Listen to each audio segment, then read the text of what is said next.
The kingdom of heaven will be in this manner. ఈ విధంగా ఉంటుంది పరలోక రాజ్యం.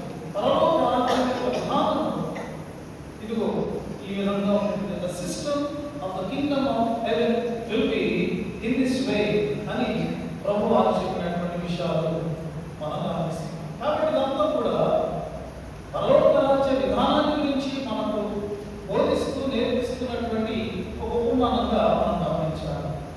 నేను అనేక మార్లు తెలియజేస్తున్నాను. ఉపమానంలో అక్కడ it's not a story, it's more than a story, it's like a story. అది కథ కాదు, కథలా ఉంటుంది. అది కథ కంటే మించింది. ఎందుకంటే ఆ కథలో ప్రభువు ఉన్నాడు, నీవు నేను కూడా. కాబట్టి ఇక్కడ మనం గమనించినప్పుడు రెండు ముఖ్యమైన క్యారెక్టర్స్ మనకు కనపడతాయి. ఒకటి యజమానుడు, రెండవది దాసుడు. యజమానుల గురించి కొన్ని విషయాలు మనం చూద్దాం. యజమానుని యొక్క మరి ఈ యొక్క స్థితిగతులు ఎలాంటివి అంటే, యజమానుడు చాలా స్థితిమంతుడు. ఆయన ఆస్తిపరుడుగా ఉన్నాడు. He was very very very rich. ఇది మొదటిది, ఆయన యొక్క మరి స్థితి ఏంటో తెలియజేసేటటువంటిది. రెండవది ఏంటంటే, అతడు సర్వోన్నతమైన అధికారాన్ని కలిగినటువంటి వాడు. He was a supreme, having so much of authority. అంటే తన క్రింద దాసులను హెచ్చించి వారికి అధికారం ఇవ్వగలిగినందుకు అధికారం అన్నమాట. అది ఎందుకంటే మనం వాడు తలంపులు వాటిని అభివృద్ధి చేసినప్పుడు నిన్ను అనేకమైన వాటి మీద నేను నియమిస్తున్నాను అని అన్నాడు. ఇంగ్లీష్లో అయితే రూలర్ అనే మాట రాయడం. కాబట్టి అధికారులుగా హెచ్చించగలిగినటువంటి అధికారం కలిగినటువంటి వాడుగా ఈ యజమానుడు ఉన్నాడు. మూడవది ఏంటంటే, ఈయన తన యొక్క గుణంలో కూడా గుణ సంపన్నుడిగా ఉన్నాడు. సద్గుణ సంపన్నుడు అని మనం చెప్పవచ్చు. ఎందుకంటే తన దాసుల అతను కలిగి ఉన్నటువంటి ఉన్నతమైన భావం, ఉన్నతమైన వైఖరి మనకు కనపడుతుంది. తన దాసులను అతను ఎప్పుడూ కూడా సందేహించేటటువంటి మనస్సు అతనికి లేదు. తన యొక్క దాసుల మీద నిఘా ఆయన పెట్టాడు. సీసీ కెమెరాలు పెట్టి ఎలా చేస్తున్నారు ఏంటి అని చూసేటటువంటి పరిస్థితి ఆయనకు లేదు. తన దాసులంటే ఆయనకు ఏమాత్రం కూడా సులభన భావం లేదు. వారి మీద అపారమైనటువంటి నమ్మకాన్ని ఆయన కనపరిచినటువంటి వాడుగా ఉన్నాడు. అది మనకు ఎలా తెలుసు? తను వెళ్ళిపోతున్నాడు, తాను ఉన్నాడు, కానీ తన ఆస్తిలంతా కూడా వారిని నమ్మి ఆయన వారికి ఇస్తూ వారు దానిని సక్రమంగా వినియోగించగలరని అతడు భావించాడు. ఆ రీతిగా అతను తన మరి దాసుల ఎడల అలాంటి గొప్ప భావాన్ని అతను కలిగిన వాడుగా ఉన్నాడు. నాలుగవది ఏంటంటే, ఈ యొక్క యజమానుడు చాలా మంచివాడు. అది మనకు ఎలా తెలుస్తుంది అంటే, తన దాసులకు ఏదైనా పనిని అప్పగించినప్పుడు ఆయన ఆలోచిస్తాడు, దీనిని మీరు చేయగలరా, దీనికి అంత శక్తి ఉందా, అంత స్కిల్ ఉందా, అంత సామర్థ్యం ఉందా అని ఆలోచించి ఎవరికి ఉన్నటువంటి కెపాసిటీని బట్టి, ఎవరికి ఉన్న క్యాలిబర్ని బట్టి, ఎవరికి ఉన్నటువంటి స్కిల్ని బట్టి ఆయన వారికి పనిని కానీ బాధ్యతను కానీ అప్పగించేవాడిగా ఉన్నాడు. ఎవరి మీద భారం పెట్టడు, ఎవరి మీద బరువును ఆయన మోపేటటువంటి వాడు కానే కాదు. వారి సామర్థ్యం చొప్పున ఆయన వారి బాధ్యతను అప్పగిస్తాడు. వాళ్ళు దీన్ని హ్యాండిల్ చేయగలరు అని ఆయన గ్రహించి అంతవరకే వారికి ఆ పనిని అప్పగించేటటువంటి వాడుగా ఉన్నాడు. వారి యొక్క పనిని, పనితనాన్ని, వారి నైపుణ్యాన్ని నమ్మినటువంటి వాడుగా ఈ యొక్క యజమానుడు ఉన్నాడు. ఇక చివరిగా యజమానుని గురించి మనం ఆలోచన చేస్తే, యజమానుడు తన వ్యవహారాలన్నింటిలో కూడా చాలా ఖచ్చితమైనటువంటి ఏదో కొన్ని అని అనుకునేవాడు కాదు. సర్లే అని పైపైకి చూసి ఆయన వదిలేసేవాడు కాదు. తన వ్యవహార విషయంలో ఆయన చాలా ఖచ్చితమైనటువంటి వాడని మనకు అర్థమవుతుంది. అది మనకు ఎలా తెలుసు? ఆయన వెళ్ళిపోతాడు, ఎంతకాలం ఆయన దూరంగా ఉంటాడో తెలియదు, కానీ ఏదో ఒక రోజు తిరిగి వస్తాడు. One day he will certainly return. వచ్చిన తర్వాత ఖచ్చితంగా తప్పకుండా తన దాసుని ఆయన పిలుస్తాడు. పిలిచి, నా సంపదంతా మీ చేతుల్లో పెట్టాను, ఏంటి దాన్ని మీరేం చేశారు అని ఆయన ఖచ్చితంగా లెక్క అడిగేటటువంటి వాడుగా ఆయన. ఎవరైతే మరి తమ బాధ్యతలను నమ్మకంగా నిర్వర్తించారో, ఎవరైతే తాము లెక్క అప్పగించేటప్పుడు లాభాన్ని చూపించారో, ఆ దాసుల విషయంలో యజమానుడు ప్రశంసిస్తాడు. వెళ్ళన్ అంటాడు, బడా అంటాడు, నమ్మకమైన మంచి దాసుడా అని ఆయన మెచ్చుకుంటాడు. వారి వరకు బహుమానాన్ని సిద్ధపరిచాడు. వారిని ఆయన వారున్నటువంటి స్థాయి నుండి ఎంతో ఉన్నతమైన స్థితికి ఆయన వారిని హెచ్చించేవాడుగా ఉన్నాడు. ఒకవేళ యజమానులు తాను అప్పగించేటువంటి బాధ్యతలు ఎవరైనా ఒకవేళ నిర్వర్తించకపోతే, అంటే ఒకవేళ వాడు ప్రయత్నం చేసి ఫెయిల్ అయితే దట్స్ డిఫరెంట్. ఏదో ఒకటి వాళ్ళు కష్టపడ్డారు, ప్రయత్నం చేశారు, ప్రయాసపడ్డారు, బ్యాక్ లక్ వాళ్ళకేదో మరి వర్కౌట్ అవ్వలేదు, క్లిక్ అవ్వలేదు, కాబట్టి వాళ్ళందరూ పెద్ద లాభం చూపించలేకపోయారు అనుకుంటే పర్వాలేదు. కానీ అసలు ప్రయత్నమే చేయకుండా లెక్కలేనితనంగా ఉండి మరి ఒకవాడు వస్తే వారి స్వభావాన్ని ఆయన గుర్తిస్తాడు. ఆ స్వభావాన్ని ఆయన బహిర్గతం చేస్తాడు. He will expose the nature, the evil nature of the servant. ఆ దాసుని యొక్క దుష్ట స్వభావాన్ని బహిర్గతం చేసి అతనికి తిరుగులేనటువంటి శిక్షను విధిస్తాడు. రాజ్యము వెలుపలికి అతన్ని తోసివేస్తాడు. అతన్ని తోసివేసిన ముందు అతని క్యారెక్టర్ నీతిగా చెప్తాడు. నువ్వు చెడ్డవాడవు, నీవు సోమరి వాడవు, నీవు పనికిమాలిన వాడవు. ఇలాంటి వారు నా రాజ్యంలో స్థానం లేదు, ఇలాంటి వారు నా రాజ్యానికి పనిచేయరు. కాబట్టి రాజ్యము వెలుపలికి అతన్ని ఎత్తి వేస్తారు. అక్కడ చీకటి ఉంటుంది, ఏడుపు ఉంటుంది, పండ్లు కొనుక్కుంటా. ప్రియమైనటువంటి ఈ ఉపమానం యజమానుడు మన ప్రభు అయినటువంటి యేసు క్రీస్తు వారు. ఆయన ఇంకా కొద్ది కాలంలో నిజంగానే ఆయన ప్రయాణమై వెళ్ళబోతున్నాడు. ఒక దూరం దేశ వెళ్ళబోతున్నాడు. ఆయన వెళ్ళబోతున్నటువంటి స్థలం తన తండ్రి ఉన్నటువంటి ఆ యొక్క పరలోకం. అంతకంటే దూరదేశం ఏది కూడా లేదు కదా. ఆయన దేశాంతరములకు ప్రయాణమై వెళ్ళబోతూ ఉన్నాడు. అయితే వెళ్ళబోయే ముందు ఆయన తన యొక్క పనినంతటినీ కూడా ఆయన పరిపూర్తి చేసేటటువంటి వాడుగా ఉంటాడు. ఇప్పుడు ఆయన వారితో మాట్లాడుతూ ఉన్నాడు. కానీ ఈ మాటలు అయిన తర్వాత కొన్ని దినాల్లో ఆయన వరుసగా ఒకదాని ఒకటి వేగంగా తాను ఉన్నటువంటి ఉద్దేశాన్ని ఆయన నెరవేర్చుకుంటున్నాడు. ఏమిటది అంటే అన్ని జనుల చేతికి ఆయన అప్పగించబడతాడు. తన సొంత ప్రజలే ఆయన అప్పగిస్తారు, ఆయన అప్పగించబడతాడు. ఆయన కొరడాలకు కొడతారు, తల మీద కొరడ కిరీటం పెడతాడు. సిలువను ఆయన భుజం మీద మోపి యెరూషలేము వీధుల్లో మోయిస్తాడు. కల్వరి కొండ మీద ఆయన సిలువలో తన ప్రాణాన్ని పెడతాడు. ఆ తర్వాత ఆయన సమాధి చేయబడతాడు. మూడవ దినాన్ని తిరిగి లేస్తాడు. 40 దినాలు తన యొక్క ప్రియులైన వారందరికీ తన యొక్క పునరుద్ధాన ప్రత్యక్షతను అనుగ్రహిస్తాడు. ఆ తర్వాత ఆరుబడమై ఆయన వెళ్ళిపోతాడు. దేశాంతరానికి యజమానుడు వెళ్ళినట్లు ఈ పరలోక యజమానుడు తన దేశానికి, తన తండ్రి ఉన్న స్థలానికి ఆయన వెళ్తాడు. ఆయన వెళ్ళిన తరువాత తన వారు, తన దాసులు, తన శిష్యులు ఏమి చేయాలో, ఎలా ఉండాలో అనేటటువంటిది ఈ ఉపమానంలో ఆయన తెలియజేశారు. అయితే ఇందాక మన యజమానుల గురించి మనం విడబడాలను అనుకున్నాం. ఇప్పుడు మన పరలోక యజమానుల గురించి మనం ఆలోచన చేస్తే ఆయన కంటే స్థితివంతుడు ఎవరు? ఆయన కంటే ఆస్తి గలవాడు ఎవరు? ఎవరు కూడా లేదు కదా. ఈ సో రిచ్.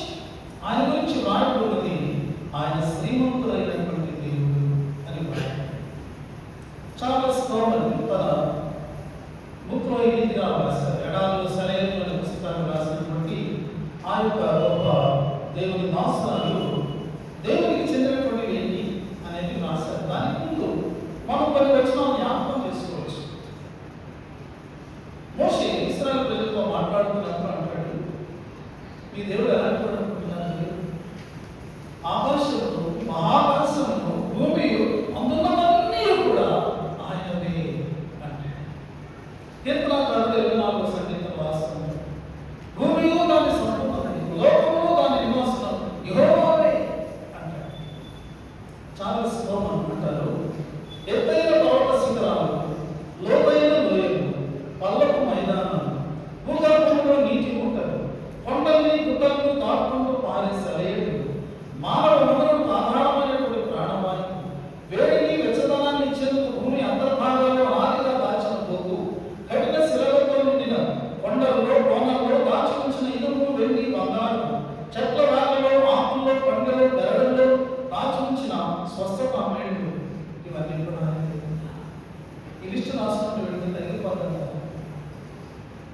ఈ సో రిచ్, ఆయన ధనవంతుడయ్యుండి ఈ లోకంలోకి మన కోసం వచ్చినప్పుడు ఆయన నిరాడంబరంగా పౌలు అంటాడు, ఆయన ధనవంతుడయ్యుండి మన కొరకు దరిద్రుడు.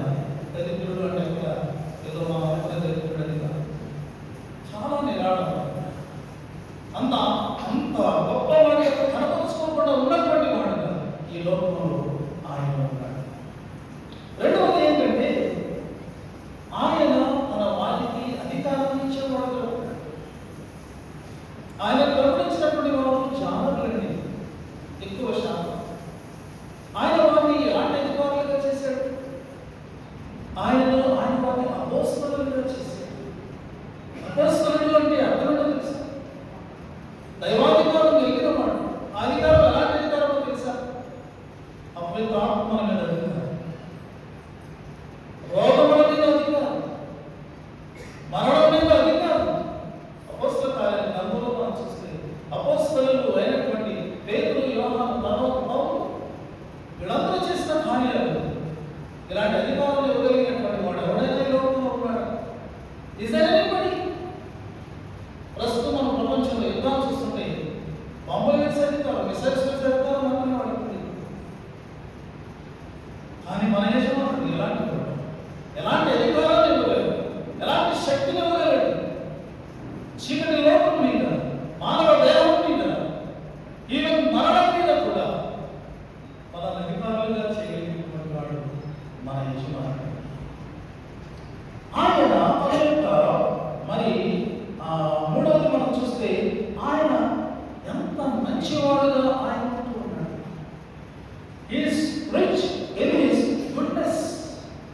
ఆ దేవుడు నీ మీద ఎప్పుడు పడబెట్టుకుని నువ్వేం తప్పు చేస్తావా అని తప్పుల కోసం వెలిగేటటువంటి వాడు. నిఘానంతో నీ మీద ఆయన పెట్టలేదు. ఆయన మనకు ఫుల్ ఫ్రీడమ్ ఇచ్చాడు. తన నమ్మిన బిడ్డలందరినీ ఆయన పూర్తిగా నమ్మాడు. యెషయాగ్రంథంలో రాయబడింది, వారు అబద్ధములాడని జనమని ఆయన ఎంచుకున్నాడు. ఎంత నమ్మకం దేవునికి మన మీద, యజమానుడికి మన మీద ఎంత నమ్మకం ఉన్నది. అది ఆయన మంచితనం.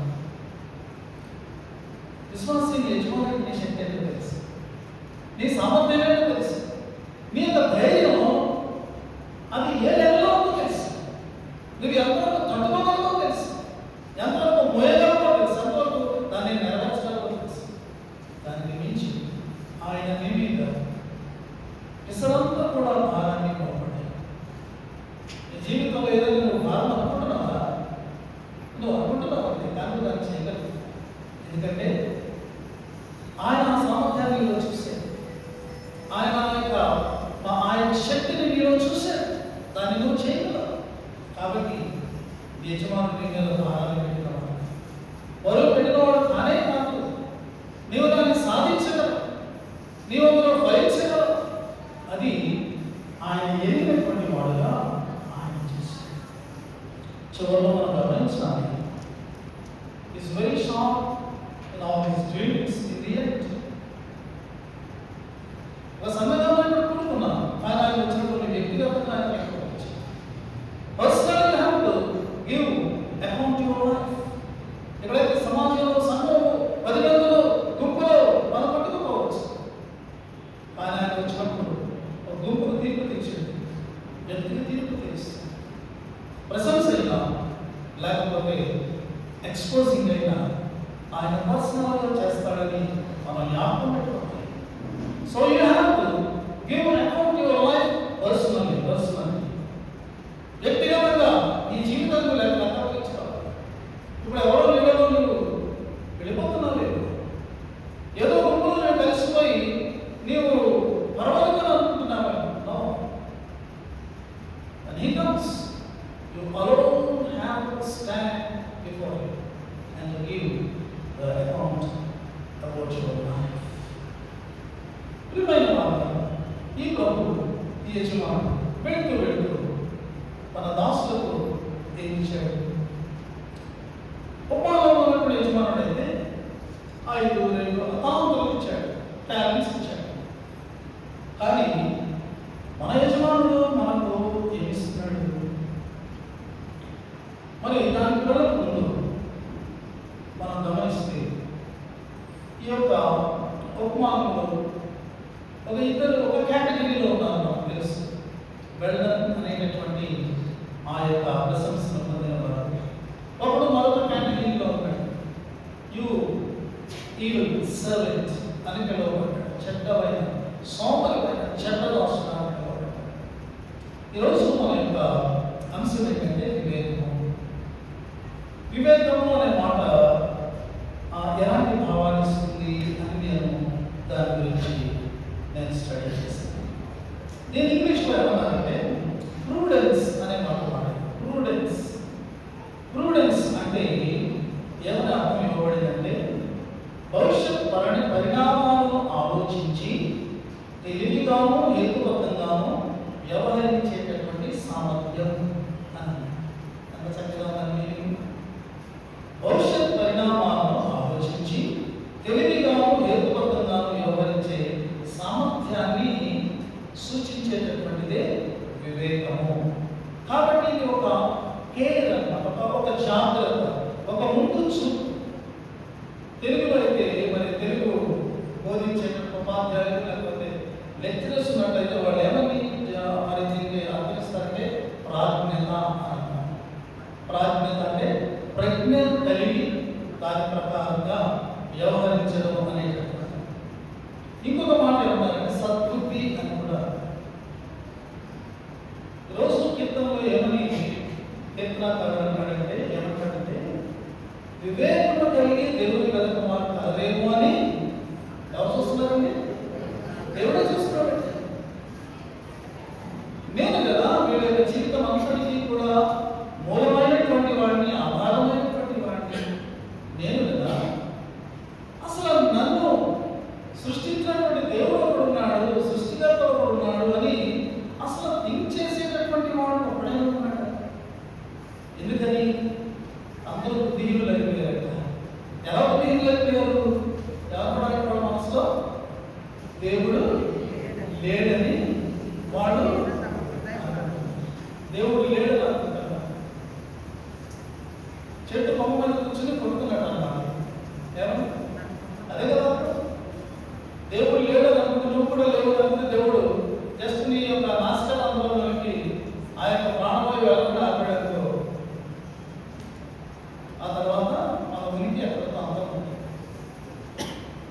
ఈ ఇద్దరు ముందున్నటువంటి ఆ ఫస్ట్ కేటగిరీ ఉన్నటువంటి ఇద్దరు దాసులు ఏంటంటే they were serious about their machine.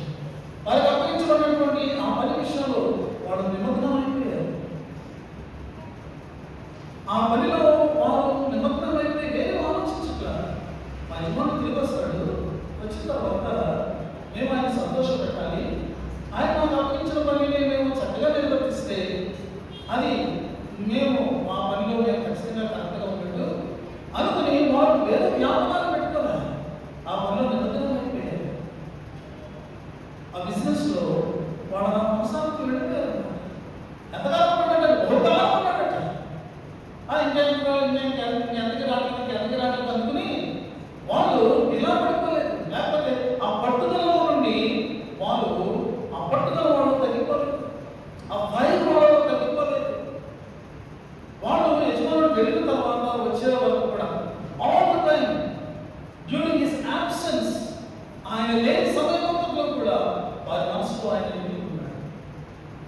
వారి యొక్క చేతులు, వారి యొక్క నామాలు, వారి యొక్క అన్నీ కూడా ఆయన కొరకే పనిచేస్తున్నట్టుగా మనం చూస్తాం. ఒకసారి బిఎల్ మూడి గారిని ఒక వ్యక్తి విశ్వనాథుగా ఇలా అన్నాడు. ఎందుకంటే ఆయన ఎప్పుడు సువార్త ప్రకటిస్తూ ఉండేవారు, గొప్ప సువార్త. మీరేమి ఆ వ్యక్తిని పలకరించి సువార్త చెప్తుంటే ఆయన చాలా పాపం మైండ్ యువర్ ఓన్ బిజినెస్ అన్నాడు. ఏమన్నాడండి? మైండ్ యువర్ ఓన్ బిజినెస్ అన్నాడు. బిఎల్ మూడి గారు ఏమన్నాడు తెలుసా? That's what I doing, this is my business అన్నాడు. మీరు మంచి సలహా ఇచ్చేవాళ్ళు మైండ్ యువర్ బిజినెస్ అన్నారు. అదే పని మీద నేను చేస్తే ఇదే నా బిజినెస్ అండి. స్వార్థం ప్రకటించడం నా బిజినెస్, దేవుడు పని చేయడం నా బిజినెస్. అంత గొప్ప జవాబు. అదే వివేకం. మన యజమానుడు మనతో లేడు, ఆయన భౌతికంగా లేడు, ఆయన యాబ్సెన్స్ లో మనం ఉన్నాం. ప్రియమైనటువంటి వాళ్ళు, మరి ఆయన మన మనసులో నిలిపి ఆయన వరకు మన జీవితాలు అయితే అవి వివేకం కలిగినటువంటి మన జీవితం. యజమానుడు వెళుతూ ఏమి ఇచ్చాడు? నాటి శిష్యులు కానీ నేటి శిష్యులైన మన సంఘానికి కానీ ఆయన ఏమి ఇచ్చారు అంటే ఒక 5 ఇంపార్టెంట్ విషయాలు నాకు తోచినాయి. ఇవి అందరి సాగుడికి ఆయన సమానంగా ఇచ్చారు. అయితే వాళ్ళు ఏ రేంజ్లో ఉపయోగిస్తున్నారు అనేటప్పుడు వాళ్ళ సామర్థ్యం. ఈ 5 సంగతులు ఏమిటి అని మనం ఆలోచన చేస్తే, మొట్టమొదటిది ఆయన ఇచ్చినటువంటిది ఏంటంటే పిలుపు. ప్రతి విశ్వాసి కూడా, ప్రతి క్రైస్తవుడు కూడా పిలువబడిన వాడు. ఆ పిలుపుకు మనం ఎప్పుడు జవాబిచ్చాము? ఆ పిలుపును అందుకొని ప్రభువా నేను నన్ను పిలిచావు, ఇదిగో వచ్చాను అని మనం ఎప్పుడు జవాబిచ్చాము? ఎప్పుడు ఇచ్చామో చెప్పమంటారా? మీరు బాప్తిస్మం తీసుకున్నప్పుడు, మీరు నిర్ధారణ చేసుకున్నప్పుడు, you have responded to the call of your master. ఆయన నిన్ను పిలిచాడు, నేను ఏర్పాటు చేసుకున్నాడు. దీనిని ఒక మూల భాషలో ఉన్నారంటే కాలేజో కాలేజీ అర్థం ఏంటంటే ఈ యొక్క భూప్రపంచాన్ని కోట్ల మంది ఉంటే ఆయన ఏ ఇబ్బంది పిలుచుకున్నాడు. తన వారిగా ఉండడానికి, తనతో ఉండడానికి, తన కొరకు ఉండడానికి ఆయన పిలుచుకున్నాడు. ఎంత గొప్ప బిలీవర్ యు ఆర్ గాడ్. నీవు పిలువబడినటువంటి వ్యక్తి, నీవు పిలువబడినటువంటి దేవుని యొక్క శిష్యుడు, శిష్యురాలు, నీవు నీ యజమానునికి చెందినటువంటి వాడుకు చెందిన దానం. ఆయన నిన్ను ఏర్పాటు చేసుకుంది. నీ సామర్థ్యాన్ని బట్టి కాదు, నీ బలాన్ని బట్టి కాదు, నీ జ్ఞానాన్ని బట్టి కాదు, నీ యోగ్యతను బట్టి కాదు. ఆయన పిలుచుకున్నాడు. ఎందుకు ఆయన పిలుచుకున్నాడు? ఆయన మమ్మల్ని ఏమి చూశాడో తెలియదు, కానీ ఆయన మనల్ని పిలిచాడు. అది మొట్టమొదటి. రెండవది ఏంటంటే, పిలిచిన మనకు ఆయన ప్రసాదించింది ఏంటంటే ఉచితమైనటువంటి రక్షణ ఆయన మనకిచ్చాడు. ఈ రక్షణ ఆయన తన రక్తము ద్వారా మన కొరకు సంపాదించినటువంటిది. ఆయన మనల్ని రక్షించి ఆయన ఏం చేశాడంటే మన జీవితాన్ని ఆయన మార్చేశాడు. పాపులైన మనకు పరిశుద్ధులుగా ఆయన పిలుస్తున్నాడు. దుర్నీతి పరులుగా ఉన్న మనలను ఆయన నీతిమంతులుగా ఆయన చేశాడు. ఇది ఎంత గొప్ప భాగ్యం. Has changed your life, has changed your character. రక్షణ నుంచి నేను పరిశుద్ధునిగా, నీతిమంతురాలిగా ఆయన చేయడం ఎంత గొప్ప సంగతి. మూడవది ఆయన ఇచ్చింది ఏంటంటే, ఆయన నీకు నాకు సువార్తను, వాక్యాన్ని ఆయన మన చేతిలో పెట్టాడండి. మీరు నా శిష్యులు కదా, మీరు నా వాళ్ళు కదా, మీరు నా దాసులు కదా, నా పక్షంగా మీరు లోకానికి అందించవలసినటువంటి అతి అమూల్యమైనటువంటిది సువార్త. ప్రభువును తెలియనటువంటి వారికి మనం అందించేటటువంటిది సువార్త. అది మన యొక్క పని చేసే స్థలంలో, మనం నివాసం చేసే స్థలంలో, మనము చేసేటటువంటి పని, ఇతరులకు, క్రైస్తవేతరులకు మనం చెప్పేటటువంటిది సువార్త. మన క్రైస్తవ సహోదరి సహోదరులను మనం ఆదరించడానికి కానీ, వారిని ధైర్యపరచడానికి కానీ, వారిని బలపరచడానికి కానీ, వారిని ప్రోత్సహించడానికి కానీ దేవుడు మనకిచ్చింది వాక్యం, అమూల్యమైనటువంటి వాక్యం. ఆయన దానిని మన చేతుల్లో పెట్టాడు. ఎంత గొప్ప వాక్యం! You have a message to share with the world. ఈ లోకానికి చెప్పడానికి నేను ఏదో ఒక సందేశం. ఇంటర్వ్యూలో అడుగుతారు కదా, మీరు ఏం చెప్తారండి చెప్తున్నాడు అన్నాగా. సంఘానికి గురించి లోకానికి చెప్పడానికి మీకు నిరాశ ఉందా అంటే yes, we have the gospel. మా దగ్గర ఎంత గొప్ప రక్షణ సువార్త ఉంది. మానవులకు సమాధానాన్ని, సంతోషాన్ని, విమోచనను ఇవ్వగలిగినటువంటి అది ఆయన సందేశం మా దగ్గర. We have that. దేవుడు మీకు ఇచ్చాడు. మీరు దాసులని ఎంచుకొని ఆయన ఇచ్చాడు.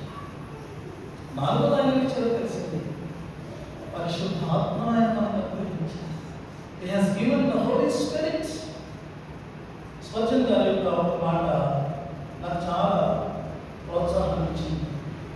ఆయన ఏమన్నారంటే, చార్లెస్ స్పర్జన్ అనేటటువంటి గొప్ప భక్తుడు రక్షకుని ప్రేమల గురించి ఒక వ్యక్తికి తెలిపేందుకు పరలోకం నుండి ఒక దేవతకు దిగి వచ్చినప్పటికీ పరిశుద్ధాత్మను ఆ వ్యక్తి హృదయంతో మాట్లాడిన తృప్తికరంగా స్పష్టంగా ఆ దూత మాట్లాడలేదు. దూతలు కనబడితే ఎంతో గొప్ప సంతోషం. దేవుని ముఖం చూశాను కదా, ఎవరైనా చెప్తే నాకేం కదా కనబడట్లేదు అనుమానం. దేవుని దూత ప్రత్యక్షత కంటే నీలోనే దేవుడు ఉన్నాడు. ఆ దేవుని పేరు పరిశుద్ధాత్మ. వాక్యంలో రాయబడినది ఆయన మీతోనూ మీలోనూ. ఇది దేవుడి కావాలి. దేవుడు దేవుడు దూతలు కావాలన్నా అదర్ సోర్సెస్ మనకు. రక్షించబడిన ప్రతి వ్యక్తిలో కూడా పరిశుద్ధాత్మగా దేవుడు నివాసం చేస్తాడు. దేవుడికి ఎక్కువ తెలుసా, దేవుడి దూతకి ఎక్కువ తెలుసు. దేవుని దూతలు దేవుని యొక్క పరిచారకులు మాత్రమే. కానీ మీలో ఉన్నవాడు, లోకంలో ఉన్న వ్యక్తి లోకం. ఆయన శక్తివంతురాలుగా చేస్తాడు. God's Spirit will give you strength. He will strengthen you. He will enable you. ఆయన నీకు ధైర్యాన్ని ఇస్తాడు, నీకు జ్ఞానాన్ని ఇస్తాడు, నీకు ఆలోచనని ఇస్తాడు, సమయోచితంగా మాట్లాడడానికి, ప్రవర్తించడానికి కానీ నీకు గైడెన్స్ ఇస్తాడు. నేను డైనమిక్గా ఆయన నిలబెట్టగలుగుతాడు. మనం మూడోది అనుకున్నాం, ఆయన వాక్యాన్ని ఇస్తాడు, సువార్తిస్తాడు. దీన్ని ప్రకటించాలంటే మనకు ఆ యొక్క కరేజ్ ఉండాలి, ఆ టైంలీ సెన్స్ ఉండాలి. వీటన్నిటినీ పరిశుద్ధాత్మ దేవుడు మనకు ఇస్తాడు. ఇక ఐదోది మనం చూసినట్లయితే ఆయన మనకి ఇచ్చింది ఏంటంటే పరిచర్య. ఈ పరిచర్య ఏంటి? Every servant of God is a minister. Minister అంటే మంత్రి అని కాదు, సేవకుడు. అసలు మినిస్టర్ అంటే తెలుగులో సేవకుడు, మనం మంత్రి అని ఉన్నాం. ఆయన మనకి ఇచ్చినటువంటి ఈ యొక్క పరిచర్య ఏంటో తెలుసా? భూమికంతముల వరకు నాకు సాక్షులుగా. ఇది మన యొక్క పరిచర్య. You are the witness for this master to the ends of the earth. భూదిగంతముల వరకు నీవు ఆయనకు సాక్షి. సాక్ష్యం చెప్పేవాడు అంటారు, సాక్షిగా జీవించేవాడు. సాక్ష్యం చెప్పడం సులభం, సాక్షిగా జీవించడం ఇట్స్ ఎ ఛాలెంజ్. ప్రతి ఒక్కరు సాక్ష్యం చెప్పడానికి తయారు. ఆ సాక్ష్యం అయిపోయిన తర్వాత మనం ఏం చేద్దాం అనుకుంటున్నాం అంటే ఏం జవాబు చెప్పలేదు. సాక్ష్యం చెప్పేవారు సాక్షిగా జీవించాలి. వేరే you are the witness, you are the representative for the truth of God, of Christ. దేవుని యొక్క క్రీస్తు యొక్క సత్యానికి నీవు సాక్షిని. ఇది నీకు అర్పించుకోవడానికి ఐదు విషయాలు నేను తెలియజేశాను. ఆయన నేను పిలిపించాను, రక్షణనిచ్చాడు. నీ చేతిలో సువార్తను వాక్యాన్ని పెట్టాడు. ఆయన తన ఆత్మతో నిన్ను నింపి దేవునిగా ఆయన నీతో నీలో ఉన్నాడు. నీకు ఒక పరిచయం ఇచ్చాడు. యజమానుడు వెళ్ళిపోయాడు. ఈ ఆప్షన్స్లో ఆయన ఫెయిల్ఫుల్ టు హిమ్. ఆయన నీకు అప్పగించినవన్నీ వినియోగిస్తూ ఆయన రాజ్యం వాస్తవమైనదని, ఆయన వస్తున్నాడని, ఆయనకు నీవు జవాబుదారీగా ఉన్నావని ఆ ఆలోచనకు స్ఫురతో వివేకంతో జీవించగలుగుతున్నావు. ఇది ఈరోజు మనం దీనికి మనము జవాబించుకోవాలి. ఆ స్ఫురణ లేకపోతే ఏంటి మనం ఏం చేస్తున్నాం? ఆయన మనకు ఇచ్చినవన్నీ కూడా మనము భూమిలో పెట్టి ఆదేశించండి అక్కడే ఉంచుకుంటున్నాం. ప్రియమైనటువంటి వారు, చివరిగా ఆయన ఒక విషయాన్ని చెప్పి ముగించాలని, మనం యోగ్యంగా ఉండాలి, ఈ పనిలో నిమగ్నమైన వారిలో ఉండాలని నేను ప్రోత్సహిస్తున్నాను. రెండవ క్యాంటీన్లో ఉన్నటువంటి దాసుడు వచ్చాడు. అయ్యా నీకు తలాంతి ఇచ్చారు కదా, ఏం చేశారంటే వాడు ఏమంటాడు, ఎలాంటి మాటలు మాట్లాడతాడు? అయ్యా నీవు విత్తని చోట కొయ్యవాడు, చల్లని చోట పడు పంట తెచ్చుకుని వాడు పూనైనా కఠినుడు అని నేను ఎదుర్కొన్నాను. కనుక నేను భయపడి వెళ్ళి నీ తలాంతుల భూమిలో దాచిపెట్టి తిని ఇదిగో నీకు నీవు తీసుకున్నాను. ఎంత మాట్లాడాలి. మరి ముందైతే వాళ్ళెలా చేశారు సార్? వాళ్ళెలా సంపాదించారు? ఒకవేళ నిజంగా వీళ్ళు చెప్పినటువంటి క్యారెక్టర్ కలిగిన యజమానులు అయితే మరి వాళ్ళెలా చేశారు? ఆయన కఠినుడా? ప్రియమైన వాళ్ళ మన యజమానుడు కఠినుడా? అదే ఆయన బదనామయుడు కదా, ఆయన కనికరంగా వాడు కదా, ఆయన ఉపాసంతృప్తి గలవాడు కదా, ఆయన దయామయుడు కదా. ఈ సేవకుడు అలాంటి యజమానుడు ఈ మాటను ఎలా కలుగుతున్నాడు? ఇంకా అంటాడు, నీవు విత్తని చోట కోసేవాడు, చల్లని చోట.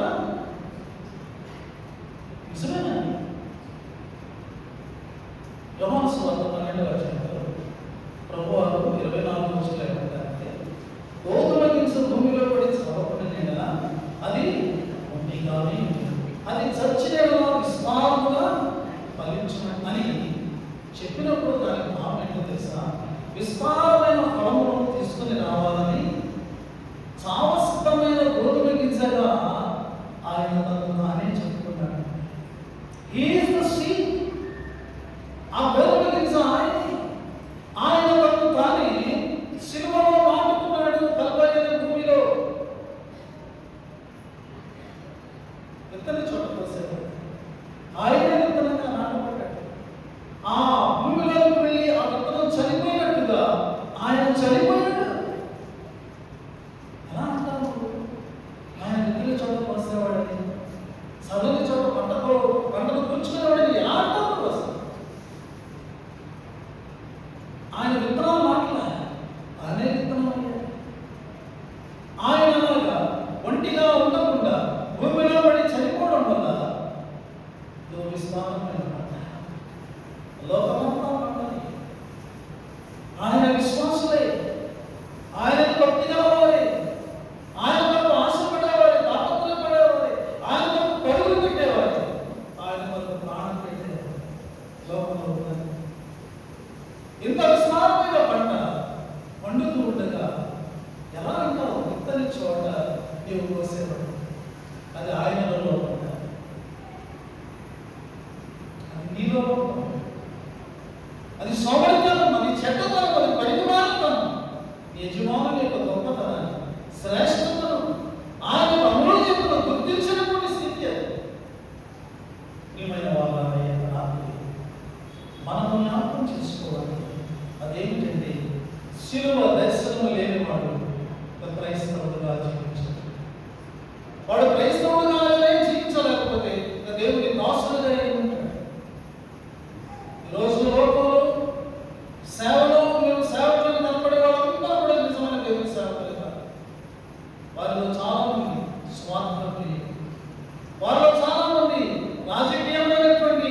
ప్రభు వచ్చినప్పుడు కఠినమైనటువంటి తీర్పు వారికి మన కలువరి శిలువ దగ్గర చూసుకుని ఎదుగు ఆ ప్రభు యొక్క ప్రేమ మనకు కనబడుతుంది. ఆ ప్రభు యొక్క కృప మనకు అక్కడ ప్రత్యక్షమవుతుంది. అక్కడ ఆయన నన్ను తాను విత్తనముగా విత్తుకొని మనము పంటగా ఫలించినట్లు మరణిస్తున్నటువంటి ఆ యొక్క దృశ్యము మన కన్నుల ఎదుట కనబడుతుంది. ఆ శిలువ ఎదుటికి మనం వస్తే చూడగలిగినటువంటి అసలైనటువంటి నేత్రంతో, సరైన నేత్రంతో చూడగలిగింది మన హృదయాలు కఠినంగా కరిగిపోతాయి. మన కళ్ళు అలాగే ఉండలేవు. మన కళ్ళ వెంబడి కన్నీరు మానలే కాదు. శిలువ దర్శనం కలిగింది. అందుకనే పౌలు మాట్లాడాడు, క్రీస్తు కొరకు వెలువాడు అంటున్నారు. ఎస్ వేర్ ఫుల్ సర్ప్రైజ్ అంటాడు. అంటే ఏమంటాడంటే క్రీస్తు ప్రేమ మమ్మను. అందుకే నేను దెబ్బతింటున్నాను. అందుకే నేను వాళ్ళతో పుట్టిన నేను వాటిని భరిస్తున్నా, పెద్దవాళ్ళతో పుట్టిన భరిస్తున్నా. ఆకలి ఎన్ని ఎందుకు యొక్క సేవ, ఎందుకు యొక్క పరిచర్య నన్ను ముందుకు తోస్తున్నటువంటి ఆ ప్రేమ శక్తి. It is the force of Christ love. అది నన్ను బలవంతం చేస్తుంది. నన్ను ఊరుకోలేదు. ఆ ప్రేమ నేను తలుచుకున్నప్పుడల్లా నాకేమైనా పర్లేదు, నేను ముందుకు వెళ్ళిపోవాలి. ఈ రాత్రి మనమందరూ దాస్తున్నాం. ఆయన రాబోతున్నాడు. ఆయన వచ్చినప్పుడు మనం ఆయన ఎదుట సంతోషంగా మన పనితో నిలబడితే ఆయన ప్రజెన్స్ ఉన్న టైంలో ఆయన మనల్ని హెచ్చించి ప్రశంసించి మనల్ని ఆయన కనిపిస్తాడు. ప్రియమైన మండల కాలం గట్టి దాసులుగా